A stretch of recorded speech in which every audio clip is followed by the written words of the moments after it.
Chapter 2, Section 41. Mahamate asks the Buddha to explain how his teaching of causation differs from that of other paths, and even wonders if it is not inferior. The Buddha redirects Mahamate's attention to the source of cause and effect and the source of views about them. Section 42. Having heard the Buddha speak of the existence and non-existence of external objects, Mahamate wonders about their relation to words, and suggests words establish the reality of objects. The Buddha divests him of such a view.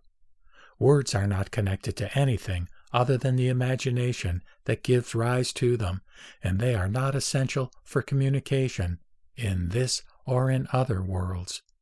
So much for their connection to reality. Section 43. The Buddha explains delusion. The foolish are misled by it. Lesser practitioners try to annihilate it, and the wise transform it into suchness. In the background here is the Buddha's teaching that beyond the mind there are no things, and beyond things there is no mind. 44. This section is a continuation of the previous section. Bodhiruchi, Shikashananda, and the Sanskrit all read it differently. As usual, I followed Gunabhadra. Mahamate wonders when the Buddha says everything is illusory if he is only referring to the characteristics of things. If there is not something to which the characteristics belong that is not illusory. Ignoring the twigs and cutting to the root, the Buddha tells him that everything is illusory because it isn't real, that there is not something other than characteristics, all of which, of course, are the result of projection.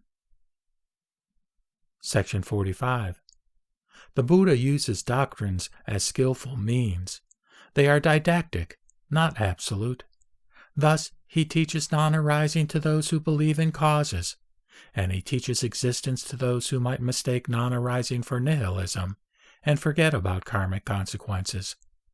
However, the teaching of existence does not admit of self-existence, but only the illusoriness of existence. Thus, the Buddha urges his disciples to see things as they really are, the perceptions of their own minds.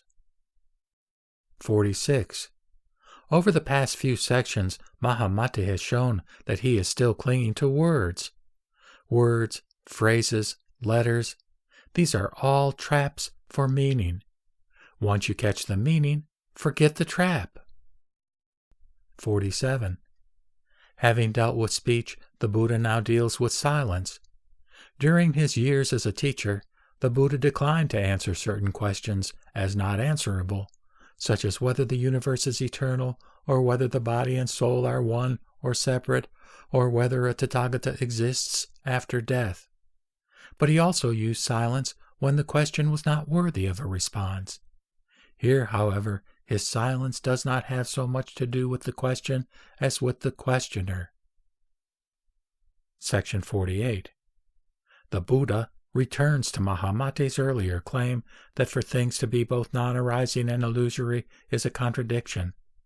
The Buddha likens Mahamate's attachment to words to an elephant in a quagmire and considers the possibility of responding with silence, but decides to teach with direct statements instead.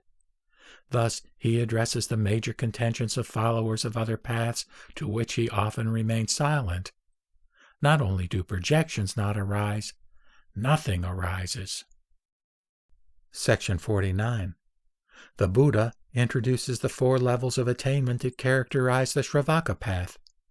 Although Shravakas are criticized throughout this sutra as not worthy of emulation, in this section the Buddha treats their attainments and the relinquishing of their attainments as stages on the path to personal realization.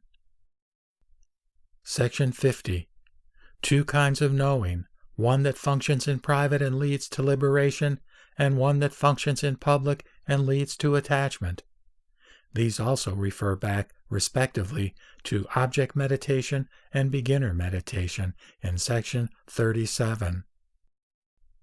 Section 51.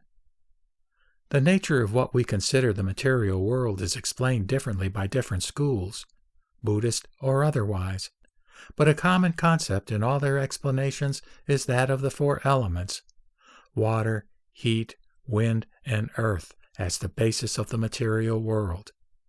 The Buddha does not deny the material world, only that the way we identify and thus know objects in that world, including the world itself, is a product of our minds. This section thus refers back to object meditation of section 37. Section 52. Having said that the four elements do not give rise to the five skandhas, the Buddha proceeds to review the five skandhas, which turn out to be empty. And although the skandhas, or anything else that might be used to characterize the individual, are empty of anything that might exist by itself, they also form the basis by means of which bodhisattvas help others.